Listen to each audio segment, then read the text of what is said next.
Number 19. Around the world there is a greater and greater feeling of unrest. The intuitive aspects of each being begin to awaken, for the energy atmosphere of the planet is resonating with the focus of attention placed upon this single planet by the entire galaxy. Your fellow awake and aware co-inhabitants are certainly noticing what is going on here. This is different from the suffocating direct manipulative energies that are being diffused upon your conscious awareness. The galactic attention is coming through energies too subtle to be picked up by mechanistic methods in use by those of focused dark intent. The opposition must attain its ends by employing methods of suppression of the natural expansive movement of thought within manifested form. What is flowing into your mass consciousness from the galaxy that surrounds you is of a natural expansive quality. It is received within the awareness and then follows its expansive nature and arrives exponentially outward into conscious awareness as dreams and sleep patterns that are not restful. The governing factor with regard to the receiving of this galactic message is the degree to which the inner awareness of each individual being has been suppressed. How slow is the vibratory rate of the being? Can it still receive the stimulation of the higher and more rapid vibration of this galactic thought form? This is not a message of condolence that is being sent by sympathetic individuals. That is a trick of the lower dark energies, another of their suppression techniques. Rather, this is a focus of stimulation so that the receptors of light which hold each in focus may be returned to greater use. So you begin to see that there are two foci of energy in motion, one of suppression and one of stimulation. We prefer not to use terminology of war here, but it can be noted that the battle for this planet is already underway. Not as depicted with carnage everywhere being created by both sides, but in the claiming and the retaining of soul energies. The one side is planning for many, the other for all. Remember, if one tiny unit of energy is truly destroyed, then the totality of all is lost. The source of all that is expansive in nature. The energy can change form through what appears to be the rise and fall, the birth and death of form, but the energy that is at the very basis of this phenomenon is always present. A polarity always exists within the format of this ever-present energy, however it does not have to be present in the format of what you perceive as evil, dark forces. That opposite polarity is another subject. What you must understand is that what appears to be the opposite polarity in the experience of planet Earth is an aberration, a distorted use of this polarity in energy. It is the exception, not the norm. The more clearly that you understand what is available to you within the context of this situation, the more easily you will be able to maintain the focus on your purpose within energies that are in motion around and through you. It is easier to succumb to the energies of suppression in some moments of your time than to maintain your focus upon the stimulating energies that are acting within you. The battle is not upon the surface of the planet as you have been told, but it is within the individual awareness, and it is by definition also within the planetary awareness. It is either understood or misunderstood, that within the planetary awareness, the minds of humanity in combination are the conscious awareness of the planet itself. Therefore the transformation of the planet, earned by her through her repeated motherhood of evolving civilizations, hinges upon the transformation of her current resident civilization. You can begin to understand that the unity of this evolvement process brings forth the potential for misuse. This inner coagulation of energetic purpose is organized for the process of transcendence. The polar opposite conceived one-world suppression rather than planetary expansive transformation into higher dimensional, vibratory, experience. With the presence of so much heavy energy thought exchange between the planetary inhabitants, mind-to-mind exchange of conceptual understanding has reached very low ebb. This has resulted in a proliferation of mechanized communication, each representing the abilities once in common use by you without a manifested device to make it possible. With the rapid advance of these technologies, devices, through the focus on heavy slow vibratory manifestation, what appears to be marvelous advancement is indeed quite the opposite. It represents a loss of ability to focus the formative, expansive use of the power of thought inherent within all creation. Sleight of mind is at work again, diverting your attention from the potentiality of creating outward from within, through the use of the outer mind activity of analysis and manipulation of your manifested reality. The natural flow would be toward the exploration of the inner awareness and manifesting outward into your realities the greater experiences to be found there. Where do you think the greater people-serving ideas come from?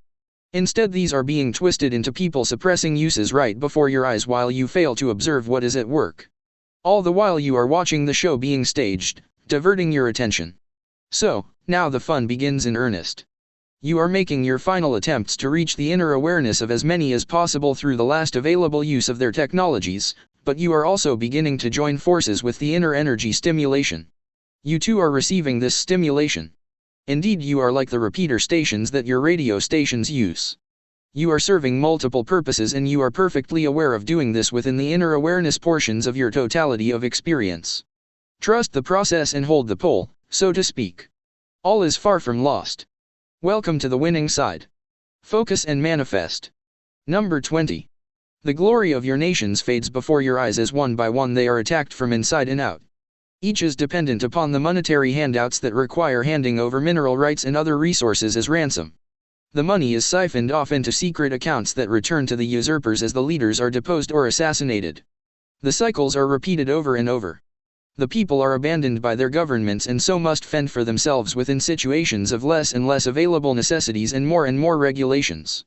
Not a pretty picture to behold. So what now? Let us again consider possibilities that could bring change to this nightmarish situation. Could it be that the forces behind this situation could be creating causes to culminate this planned suppression of the people of this planet that might involve repercussions that are beyond their ability to control?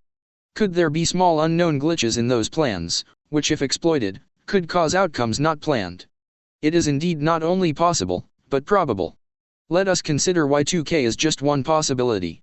If indeed all of the technological wonders of the basics of power, water, communications, money, travel, etc. all depend upon computers to operate, then so also must the military and conspiratorial communication systems and other wonderful mechanisms of planned use.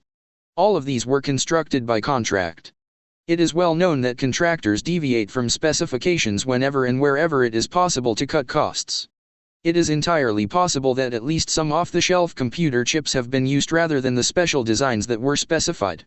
If those substitutions contain the same date problem as those purposefully in use for creating a chaotic breakdown of your world as you know it now, how will this affect their plans? Since there must be a synergistic exchange of information within computer systems, there may well be repercussions within their own separately created system that will cause chaos within chaos. Portions of their plan may deploy, but in order to establish and then maintain complete control, which is their goal, all must proceed according to plan. What if enough of their plan moves into place for the people to realize the truth, but their own internal chaos allows for what we might call meltdown from within? What if champions of mankind working within may have deliberately placed glitches within their systems? Interesting to contemplate. Let us suppose that the above scenario is true. Now we have what might be called double chaos and exposure enough of the enslavement plan to bring humanity awake. This adds a third layer of chaos. Out of all this chaos, how does the balance tip toward survival of humanity and the planet? There is one more element that must be interjected here. What of those extraterrestrial beings that have been using the power structure they have coached into place? Would the above-mentioned chaos serve their purposes? Could they have sabotaged the plans of their own henchmen in order to eliminate them from the game? Do they have in place a plan that overlays the ones that are in place?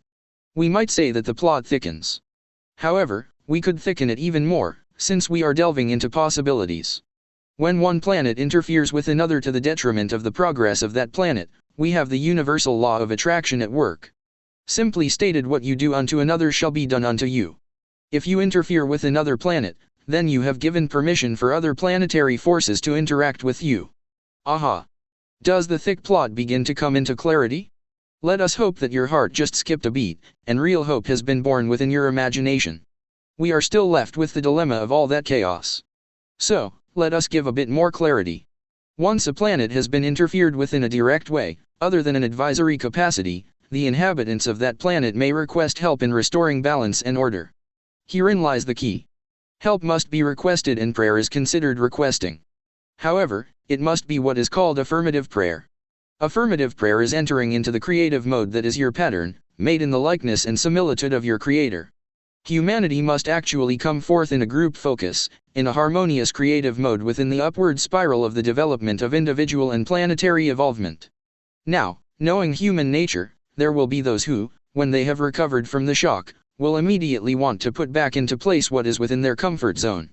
They will desire to take advantage of the situation to create another situation of power over the people, for indeed the cry will be for new leaders. That would not be evolvement. The next level is based upon individual responsibility. Unless that is at the basis of the new paradigm, the opportunity for the transcendence of this planet and its inhabitants will be lost. What is important is that of an already perceived outline to be the prayer of requesting help needs to be in place to supersede any chances of returning to the old. The help you need to bring this into being will then be assured. This help will not be military in any way whatsoever. It will be the love of the Creator manifested and shall be genuinely welcomed as it shall interact with the inner being that is the forgotten direct connection to the Creator.